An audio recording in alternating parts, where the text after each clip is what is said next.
Hello everyone, we have another Souls video, and today I'm going to be going over what I consider the best healer inside the game. Yes, I'm talking about Aolmond, and once again, probably saying it wrong, so don't hold me to that.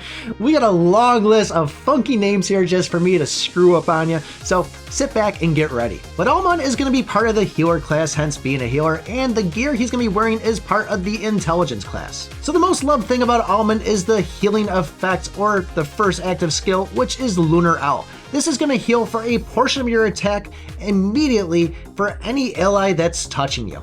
After that, you're going to be getting a buff which is going to heal you for another percentage of your attack, which will last up to 3 rounds. Now, if you've ever gone up against an enemy Aolmond and you see that the enemy has 3 of these healing icons over him, you know every time you hit him, it just goes right back to full health. This guy is a beast. Now the scaling on this Lunar Owl is only going to increase in that initial healing there, and then also that hot buff. There's no extra turns, it's always going to be 3 turns. The next skill is a passive one, and this is Spirit Release. This is just going to give you a good chunk of energy right at the beginning, meaning that right when the battle starts, you're going to be popping this thing off and already get that hot buff on your allies. The next passive skill is going to be Warm Heart, and this will remove debuffs on your allies that are touching you at the end of odd rounds. Now debuffs, these are things like poison, burn, or even reduce healing. Pretty much things that are going to be negative towards your heroes. The scaling on this one will eventually go from 1 debuff to 2 debuffs, and then eventually it'll get 2 debuffs and then put a buff on to give you increased healing for 1 turn.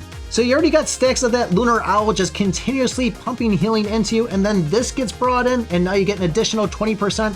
You're going to find yourself healing pretty quickly. The next passive skill is going to be called Inspiring Touch, and this is going to heal the ally with the lowest HP. And this doesn't have to be an adjacent one, and this is great when you need to separate a hero from the rest of the party to let them kind of just tank all the damage, like when you got a Kaon out there and you don't want him to hit anybody behind you, or when you got a Ken out there, you don't want him to get his chain effect.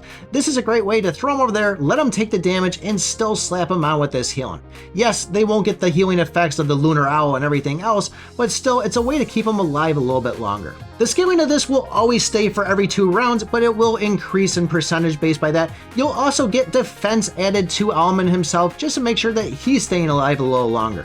And the big one here is going to be the Awakened skill. This is going to be Amplified Nature. Now, whenever one of your allies uses their active skill, he's going to gain a healing buff of a percentage of this one's 2% for up to 10 stacks. And remember, the active skills for all your allies are the ones you see the animations for. So Kaon's big slash, Babu's kind of rolling crash thing there, those are all going to be popping pretty quickly inside the game, so you'll be getting this 10 stacks pretty easily.